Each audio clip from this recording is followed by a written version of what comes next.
네, 청취자님이 보내주신 AI 인식 오류 관련 자료들, 정말 흥미롭게 봤습니다. 왜 AI가 가끔씩, 우리를 좀 당황하게 만드는 그런 판단을 내리는지 그 뿌리를 한번 파헤쳐 보죠. 네, 저도 자료들 쭉 보면서 느낀 건데 크게 보면 한 두 가지 정도 핵심적인 문제가 보이더라고요. 두 가지요. 네, 하나는 이제 AI가 배우는 데이터랑 우리가 사는 실제 세상 사이의 차이. 이걸 뭐 데이터 격차라고 부를 수 있겠고요. 데이터 격차. 네. 다른 하나는 AI가 정보를 처리하는 방식, 그러니까 레이블링이라고 하죠. 그 방식 자체에 좀 한계가 있는 것 같습니다. 맞습니다. 그 두 가지군요. 데이터 격차 문제, 그리고 레이블링의 한계. 오늘 이 두 가지를 좀 중점적으로 깊이 파고들어 보죠. 특히 그 자료 중에 스노볼 효과라는 개념이 나오던데 상당히 인상 깊었어요. 네, 그 비유가 아주 적절하죠. 작은 눈덩이가 막 커지는 것처럼요. 그럼 첫 번째 문제, 데이터 격차부터 한번 얘기를 시작해 볼까요? 그 비유가 정말 와닿았는데 AI 학습 데이터를 바닷물 한 양동이, 그리고 현실 세계를 바다 전체라고 한 거예요. 네네, AI가 세상을 보는 창문이 생각보다 훨씬 작다는 거잖아요. 맞습니다. 근데 여기서 진짜 중요한 건 AI 스스로는 그 양동이가 전부가 아니라는 걸 모른다는 거예요. 모른다고요? 네. 그러니까 자신의 데이터가 얼마나 부족한지, 현실과 얼마나 동떨어져 있는지 이걸 스스로 인지할 능력이 없는 거죠.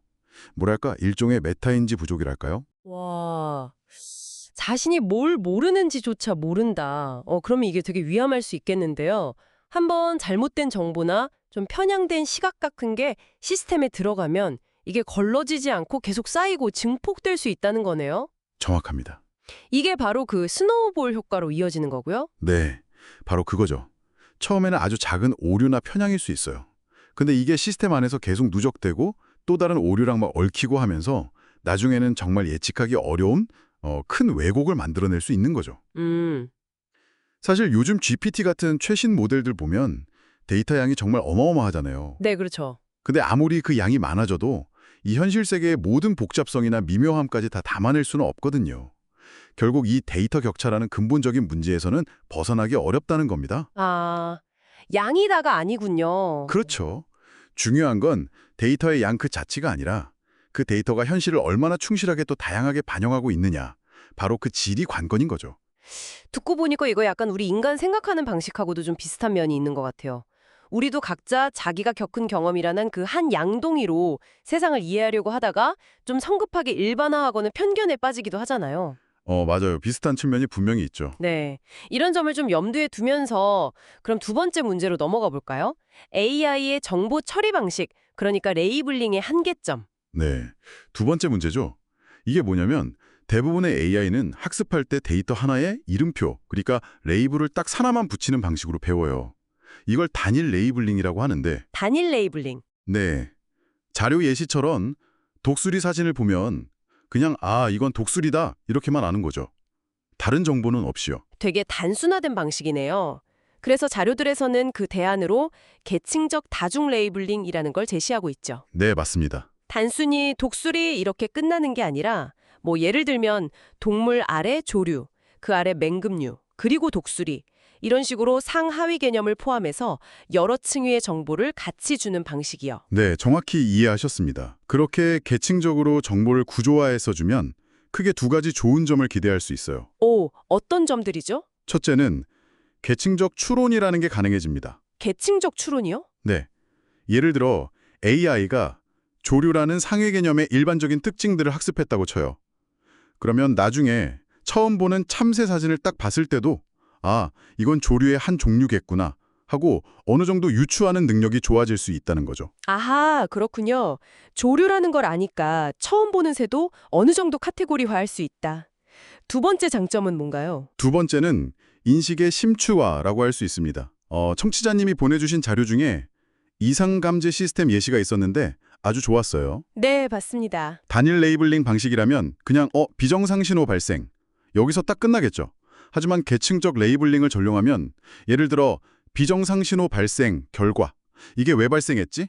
하고 파고들어서 센서가 오작동했네. 표면 원인. 근데 왜 오작동했지?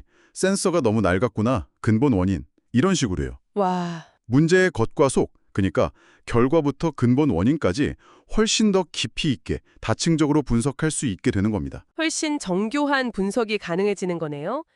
근데 이런 복잡한 계층 구조를 사람이 다 정의하고 또 AI가 이걸 제대로 이해하도록 구현하는 거, 이게 기술적으로는 아직 좀 어렵지 않을까요? 자료에서도 그런 얘기를 하고 있었고요. 네, 맞습니다. 그게 현실적인 어려움이죠. 아직 해결해야 할 과제들이 많습니다. 자, 그럼 정리를 좀 해보면요. AI 인식 오류의 그 근본에는 현실과 동떨어진 데이터 격차 문제, 그리고 세상을 너무 단순하게만 보는 단일 레이블링 방식의 한계, 이 두 가지가 자리 잡고 있다는 걸 확인했습니다. 네. 그리고 이걸 좀 넘어설 수 있는 실마리로 계층적 다중 레이블링이라는 어떤 가능성을 엿볼 수 있었고요. 결국 이 모든 논의를 따라가 보면 AI가 내놓는 정보를 우리가 과연 어떻게 받아들여야 하는가 이 질문으로 이어지는 것 같아요. 근데 중요한 지적입니다. AI가 주는 답 그 자체만 볼 게 아니라 그 뒤에 숨어 있는 어떤 데이터의 한계라던가 정보를 처리하는 방식의 특성 같은 걸 좀 이해하고 그 결과를 비판적으로 수용하는 자세가 필요하다는 거죠. 그렇습니다. 그래서 마지막으로 청취자 여러분께 이런 질문을 한번 던져보고 싶어요. 방금 얘기했듯이 AI는 스스로 자기 데이터의 한계나 그 스노우볼 효과 같은 위험성을 잘 인지하지 못한다고 하잖아요. 네. 그렇다면 우리 인간은 이런 AI 시스템 안팎에 숨어 있을 수 있는 잠재적인 위험들을 어떻게 좀 효과적으로 미리 감지하고 더 현명하게 AI와 협력하면서 미래를 만들어갈 수 있을까요? AI와 어떻게 더 현명하게 동행할 것인가? 정말 중요한 질문이네요.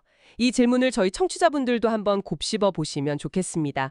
오늘 깊이 있는 탐구는 여기서 마무리하겠습니다.